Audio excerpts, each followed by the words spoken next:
Il a annoncé lundi dans un communiqué le permis de construire de la gare du Triangle de Gonesse sur la future ligne 17 du Supermétro vient d'être validé par le préfet du Val d'Oise. Ce sera la seule gare du Grand Paris Express dans le département. Un an plus tôt, le projet avait subi un revers quand un avis négatif avait été rendu après l'enquête publique sur la révision du plan local d'urbanisme. La construction de la ligne 17 avait également été menacée puis repoussée de 2024 à 2027 par le gouvernement. L'actualité proche de chez vous, c'est aussi le festival César qui fête la planète. Pour sa 8e édition, le festival fait étape dans plusieurs communes du Vexin jusqu'au 30 septembre. Vous pourrez notamment y découvrir dimanche à Guiran-Vexin la compagnie Les Mauvais Élèves. Ils présenteront leur comédie Les Amoureux de Shakespeare, une pièce classique revisitée sur le ton de l'humour et mise en scène par les humoristes Shirley et Dino. Le samedi, ça sera Duke Ellington et le film Les Babous, un film de 1964 sera projeté. Duke Ellington et Louis Armstrong. On l'a mis hier, avant-hier. Hier on l'a mis. Il y avait Louis Armstrong, mais il n'y avait pas Duke Ellington. Plus précisément au château D'accord. Il a été en partie tourné. Et puis dimanche 30 septembre, la marraine du festival, Marianne James, se produira dans le chapiteau d'Aventureland avec son dernier spectacle musical, Tati Jambon. Si vous voulez en savoir davantage, direction le site festivalcésar.fr. festivalcésar.fr. Et refermons ce flash d'informations avec la commune d'Argenteuil qui vous propose une exposition Argenteuil et la Grande Guerre.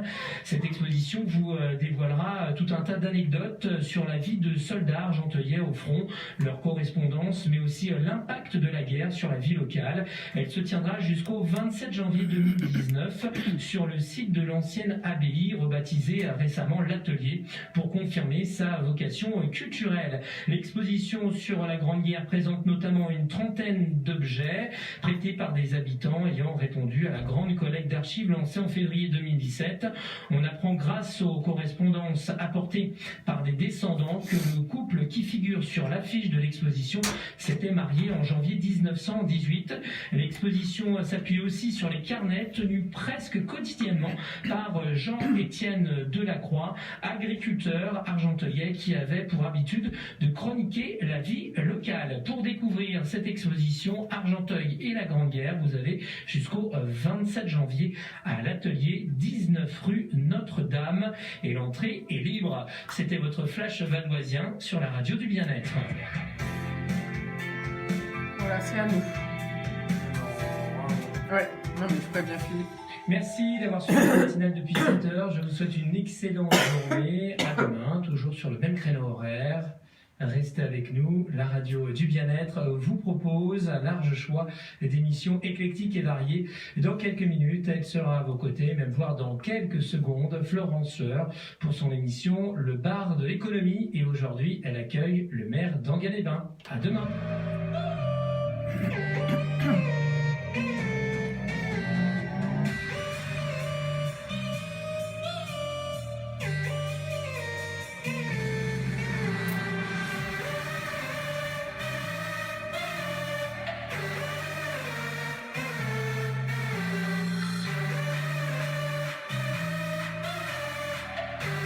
Philippe, c'est bon.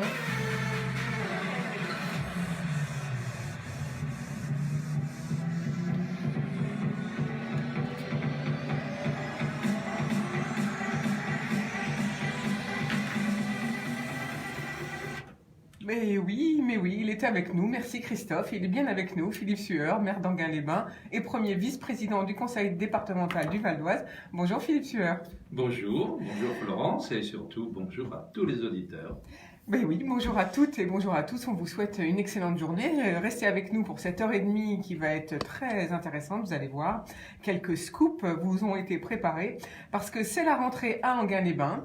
Nous allons tout de suite en parler et de bonnes nouvelles vous attendent, autant pour les Enghiennois que pour leurs visiteurs. On va vous parler de comment se garer prochainement, mieux se garer. sur la voirie. On va vous parler d'une innovation, c'est une nouvelle résidence qui s'ouvre pour les seniors en octobre prochain, donc c'est dans quelques jours. Et puis nous parlerons bien sûr département aussi avec l'attractivité économique des territoires, comment attirer des emplois, mais pas seulement.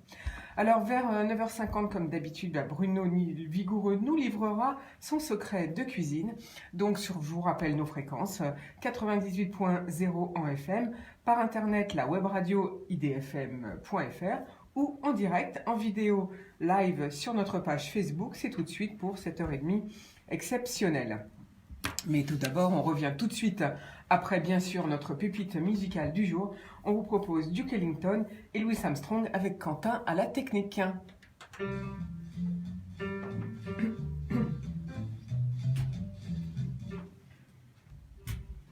Alors maintenant, on baisse les musiques. Comme ça, on peut parler pendant les pauses musicales. Et puis à cause des droits d'auteur sur Facebook, parce que sinon, ça nous coûterait trop cher.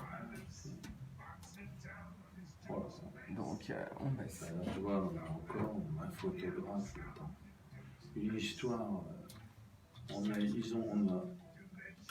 Enfin, le groupe Barrière de théâtre a utilisé une photographie de Rhoda Scott qui s'est retrouvée du coup sur notre site.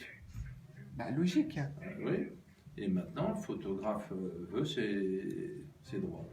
Ah, vous avez supprimé, j'espère. Oui. Mais je ne sais même plus si ça a été pendant le festival de jazz. C'est tout. Ça...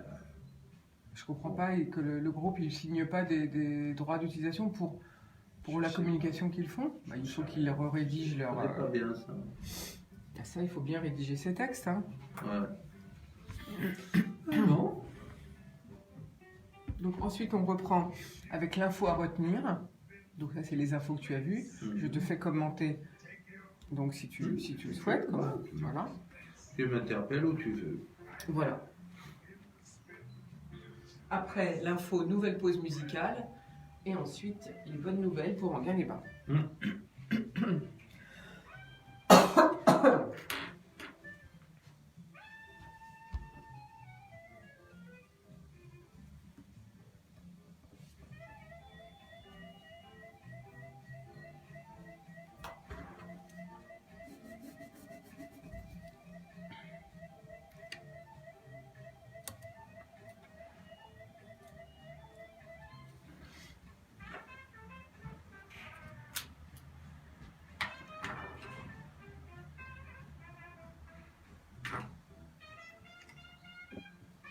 Quand c'est...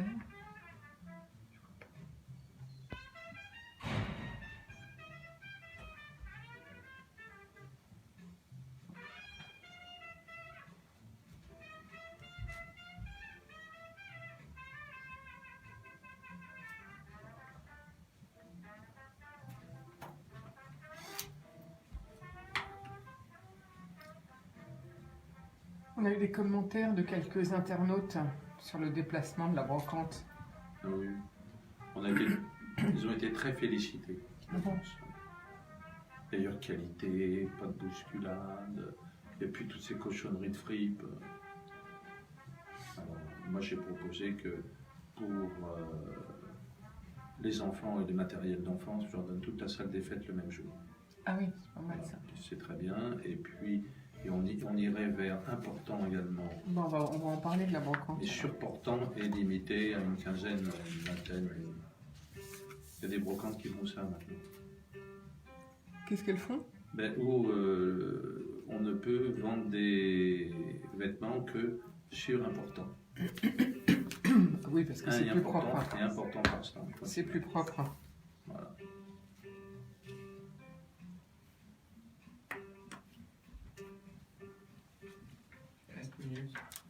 Une minute? Ouais. C'est long. Trop long cette pause. Ça fait combien de temps là? Merci. Il y a 6 titres que j'ai. Ça fait combien de temps là déjà? Quand elle commence l'émission Non, quand la musique elle se déroule. 5 minutes. Non, ça fait 2-3 minutes. Ah bon. Bon, je pense que là il faut reprendre à 3 minutes, ça fait trop long après. Vous avez qu'à baisser un petit peu. On va reprendre. D'accord, on reprend. Sur IDFM, vous êtes au bar de l'économie. Nous sommes ce matin en compagnie de Philippe Sueur, maire d'Enghien-les-Bains et premier vice-président du conseil départemental du Val d'Oise. Mais tout de suite, comme d'habitude, avant de lui passer la parole, c'est l'info à retenir. D'ailleurs, l'info qu'il voudra sans doute commenter. La première que j'ai sélectionnée, eh bien, c'est se souvenir, ne pas oublier, un hommage aux victimes de torture ou de terrorisme. Le président de la République a annoncé plusieurs mesures. La création d'un musée mémorial, il pourrait s'établir dans l'ancien palais de justice de l'île de la Cité. Il rassemblerait toutes les victimes françaises, quelles que soient les motivations de leurs bourreaux. Un musée mémorial pour que le temps n'efface pas la mémoire et l'horreur des camps. Autre mesure pour se souvenir, ne pas oublier donc, la création d'une journée nationale de commémoration qui pourrait être celle du 11 mars, car elle est déjà choisie par l'Union européenne en hommage de la nation aux victimes du terrorisme. Et puis troisième mesure, la création d'un centre national de ressources et de résilience, le CNRR, pour soigner les corps et les âmes en milieu hospitalier. Alors se souvenir, ne pas oublier, bref, un devoir de mémoire. Qu'en pensez-vous, Philippe Sueur? Oui, bien sûr, bien sûr. Je pense que dans le climat qui est le nôtre, et hier c'était pour la communauté juive de France, c'était Yom Kippour. Et bien sûr, c'est une journée de prière, c'est une journée d'examen de conscience, c'est en quelque sorte un retour sur soi-même. Et dans la plupart des villes où il y a une synagogue, les maires sont invités à parler et à échanger dans les jours qui ont précédé. Eh bien, on constate qu'il y a toujours cette angoisse du terrorisme, ce sentiment d'insécurité, pas tant physique, parce qu'on a énormément progressé, puis heureusement on a un sentiment d'une certaine accalmie depuis quelques mois, mais il y a un sentiment d'insécurité morale, d'insécurité presque, comment dire, intrinsèque. Et dans une communauté nationale comme la nôtre, où toutes les parts de notre société, avec leurs différences, sont réunies, il ne peut pas y avoir de telles tensions. Voilà. Alors bien sûr, la mémoire, il faut la mémoire, parce qu'on ne peut pas banaliser. En revanche, il ne conviendrait pas de multiplier les jours de commémoration ou de mémoire comme on est en train de le faire. Il y aura certainement une réflexion après le 11 novembre 2018 par rapport au centenaire qui évidemment vient d'être commémoré ou s'achève, tout au moins dans sa commémoration. Est-ce qu'il faut garder le 8 mai, le 11 novembre, la journée pour l'Algérie, qui n'est pas encore toujours la même dans toutes les communes de France. Bon, la journée de la déportation, là il y a une réflexion, c'est évident, mais surtout c'est dans les écoles qu'il faut amorcer ou réamorcer constamment ce devoir de mémoire. Alors vous parliez donc qu'hier c'était Yom Kippour pour la communauté juive. Je rappelle qu'à Enghien il y a 2 synagogues. Oui. Et qu'il existe déjà depuis 2005 à Paris un musée mémorial, celui de la Shoah, donc, qui est aussi d'ailleurs un lieu de recueillement. On y trouve d'ailleurs la liste des 76 000 juifs déportés de France. Oui, et des 13 000 enfants, 13 000 enfants, 4 000 seulement sont revenus. Nous avons, c'était cet été, nous avons rendu hommage à Madame Deltour, qui, durant cette dernière guerre, a, dans sa pension, hébergé pendant des mois, des années pour certains, des enfants juifs qui ont ainsi été sauvés. Et elle est juste parmi les justes. Donc, elle a son nom gravé à Yad Vashem. D'ailleurs, il y a une autre Enguennoise, Madame Doll, qui est également une juste parmi les justes. Donc il faut se rappeler de tout ça, parce que le quotidien nous absorbe, nous banalise totalement.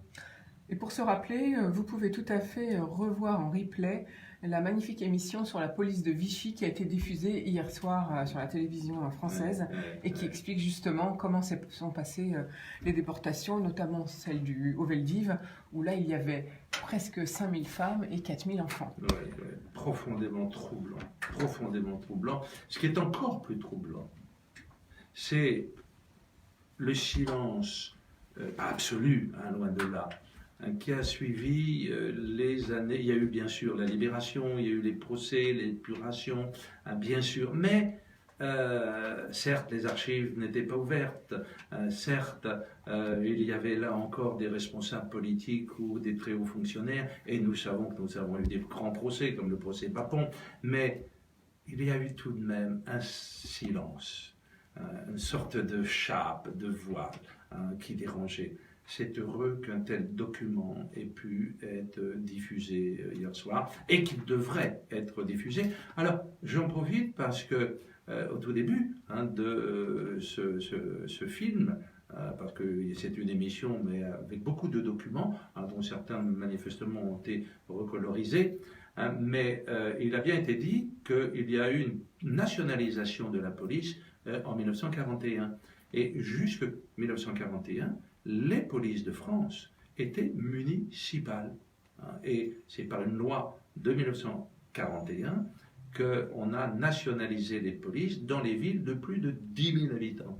Ce qui veut dire que les polices municipales qui ont fait résurgence à partir des années 85 environ, sont en réalité des polices originelles dans leurs principes.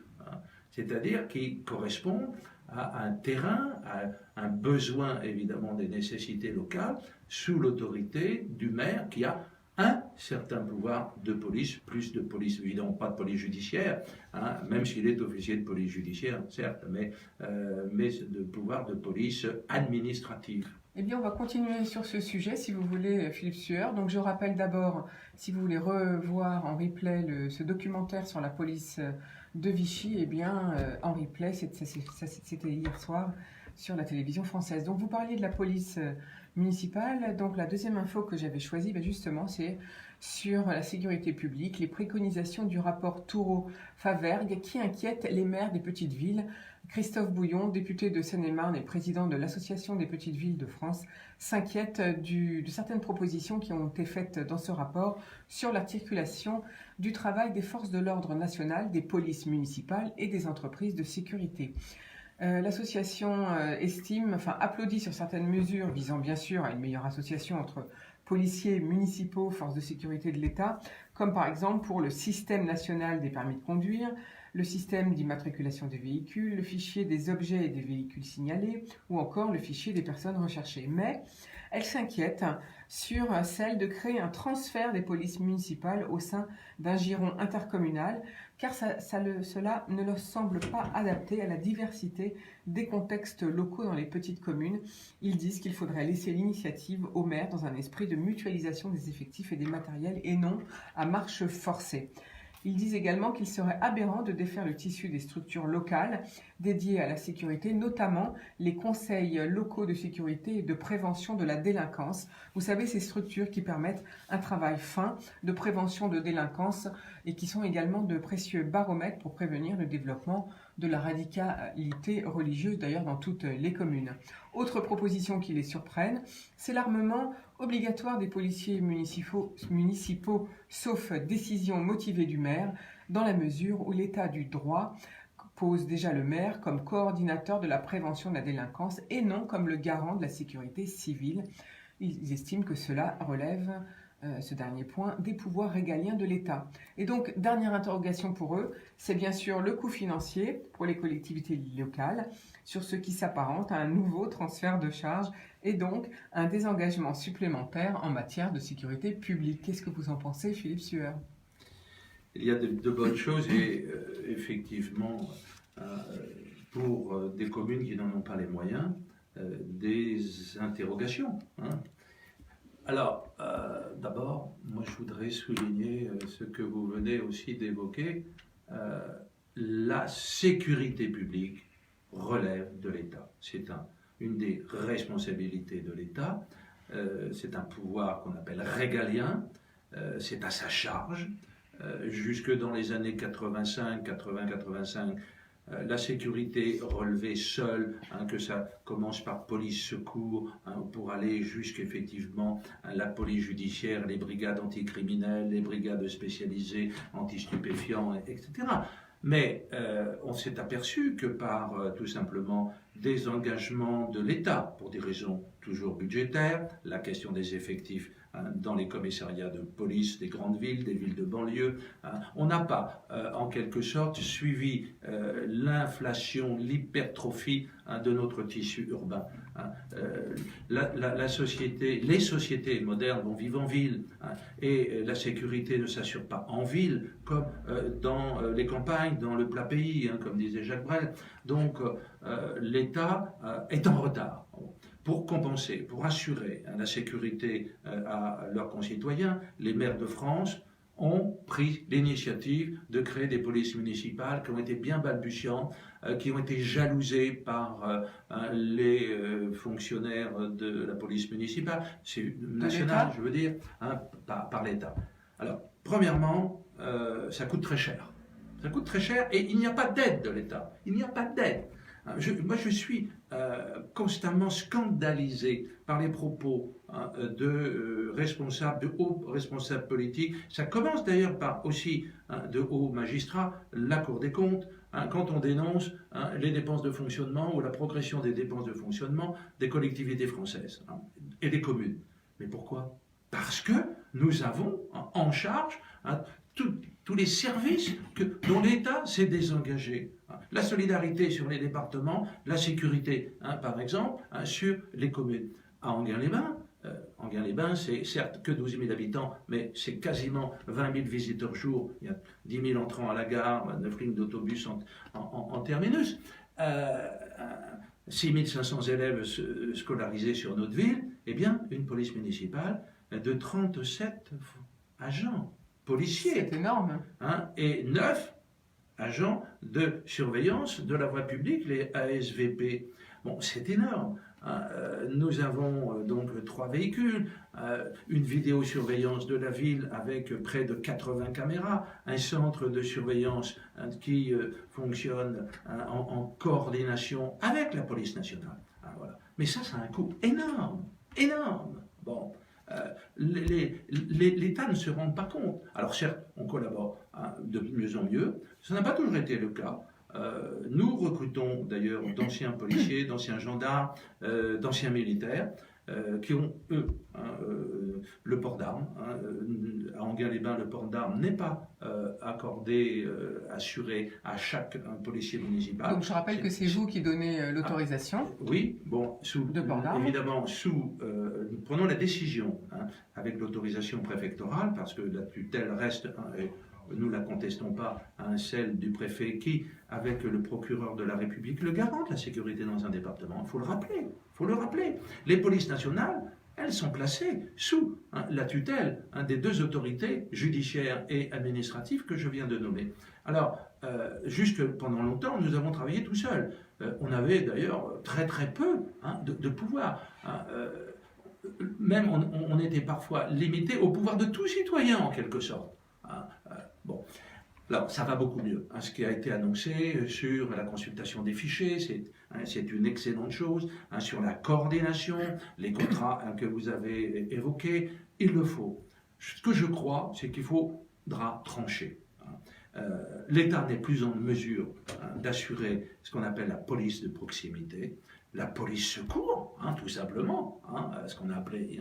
Bon, eh bien, ok, ce sont les villes qui vont le faire, mais qu'on nous en dote pleinement les moyens, et que, en termes de procédure également, parce qu'il n'y a pas que l'action sur le terrain, derrière toute action qui vient en quelque sorte limiter, suspendre une liberté, qui vient constater une infraction au code pénal, il y a une procédure. Alors là, il y a, à mon sens, un des canaux de coordination, de travail en commun qui doivent être améliorés.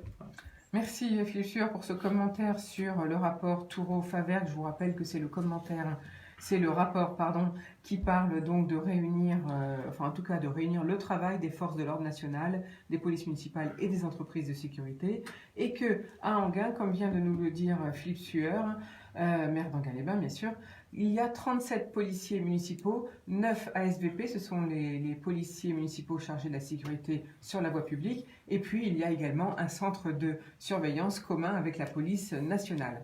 Alors, c'est-à-dire, non, il n'est pas commun. Hein. La police nationale se branche dessus. Ce n'est pas la même chose. Hein. donc c'est La surveillance, un autre centre, un de visionnement, est municipal. Hein. Si nécessité il y a, la police nationale peut se brancher directement. Donc, et c'est un outil exceptionnel pour élucider les affaires. Hein. Et la police nationale s'en sert très naturellement. Vous avez évoqué, en revanche, je voudrais juste revenir là-dessus, pas trop longtemps, la question de l'intercommunalité des polices. Aujourd'hui, dans un certain nombre d'agglomérations, il y a une intercommunalité de gestion des polices municipales.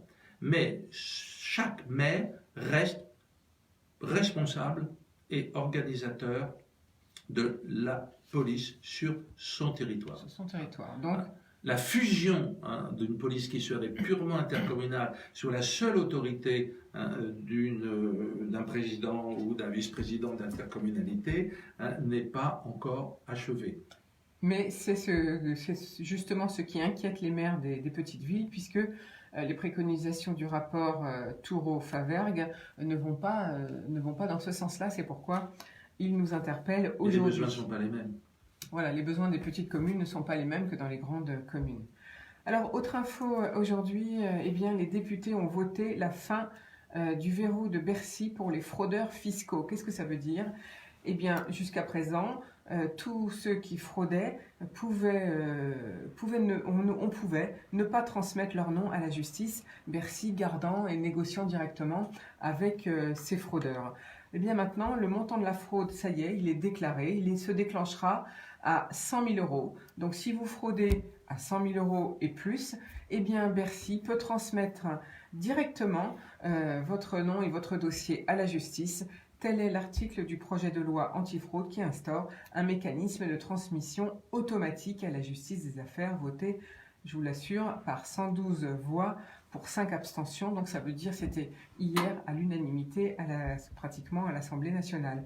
Ce verrou entre guillemets de Bercy, comme on dit dans notre langage, c'est une spécificité française qui est de plus en plus contestée et notamment, souvenez-vous, avec l'affaire Jérôme Cahuzac, c'est ça qui a fait pencher la balance pour déclencher ce mécanisme de transmission automatique.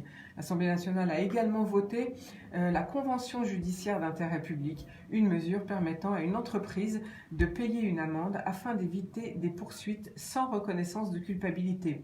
Pour exemple, en novembre 2017, HSBC, filiale suisse du géant bancaire britannique, avait ainsi accepté de payer 300 millions d'euros d'amende pour échapper à un procès pour blanchiment de fraude fiscale. Donc ça a également été voté hier. Enfin, dernière info que j'avais choisie aujourd'hui, c'est un petit focus sur les salons professionnels, puisque nous sommes au bar de l'économie, il faut quand même vous en parler. Eh bien, à Villepinte se tient en ce moment Première Vision, et ça jusqu'à demain. Ce sont les 6 métiers majeurs des matières et de services à destination de la mode. On y trouve des fils, des tissus, des cuirs, des dessins, bien sûr, des accessoires et bien sûr de la confection. Toujours à Villepinte, le Silmo, du 28 septembre au 1er octobre. C'est le salon annuel pour l'optique pour les professionnels du secteur, de l'opticien, de l'optométriste, des ophtalmologues et des fabricants. Ensuite, le Cial qui va arriver le 21 octobre, très gros salon mondial qui va durer jusqu'au 25 octobre. 7200 exposants, 109 pays. Même si vous n'êtes pas professionnel, ça vaut le coup d'aller voir. Voilà. Et puis à venir au Palais des Congrès, le salon de la micro-entreprise. Je vous rappelle qu'en France, il y a énormément de micro-entrepreneurs. Il se tiendra du 1er au 2 octobre. 150 conférences, 150 exposants, 500 experts vous attendent. Et souvenez-vous, j'avais accueilli l'association France Active qui accompagne près de 7500 entrepreneurs en leur apportant des conseils. N'hésitez pas à aller les voir là-bas sur le salon. Je vous rappelle que c'est au Palais des Congrès. Et il faut savoir qu'ils ont investi dans 26 millions dans 300 69 entreprises l'année dernière. Et puis, ils ont créé, avec toutes ces entreprises, environ 35 000 emplois. Je n'ai pas le chiffre des entreprises classiques, mais ils en ont aidé pour 300 millions d'euros. Autre salon, alors cette fois maintenant à la porte de Versailles, très rapidement. Faire construire sa maison, c'est du 21 au 23 septembre. Gourmet Food et Wine Sélection, bon donc là de nouveau l'alimentation grand public et le vin, c'est du 23 septembre au 24 septembre. On y trouve aussi de l'horticulture et de l'élevage. C'est le rendez-vous de l'épicerie fine. Ensuite, vous aurez tous ceux qui s'intéressent aux serveurs et aux solutions dématérialisées. Eh bien, il faut aller du 24 septembre au 26 septembre au salon donc RP Serveur MVI. C'est le salon des solutions qui regroupe 6 thématiques. Ensuite, du 25 septembre au 28 septembre, c'est IFTM Top Reza, c'est le salon du tourisme et du sport et loisirs professionnels. Et puis enfin, bien sûr, et ça on fera une émission spéciale le 28 septembre, c'est le mondial de l'auto et de la moto, tous les 2 ans, je vous le rappelle, 4 octobre au 14 octobre, et ça ce sera durant ces 10 jours à la porte de Versailles. Voilà, c'était l'info pour aujourd'hui, commentée par Philippe Sueur. Philippe Sueur, on revient tout de suite. Je rappelle que vous êtes maire d'Enghien-les-Bains et premier vice-président du conseil départemental. En attendant, on fait une petite pause, une jolie pause avec Bob Sinclair, I Believe.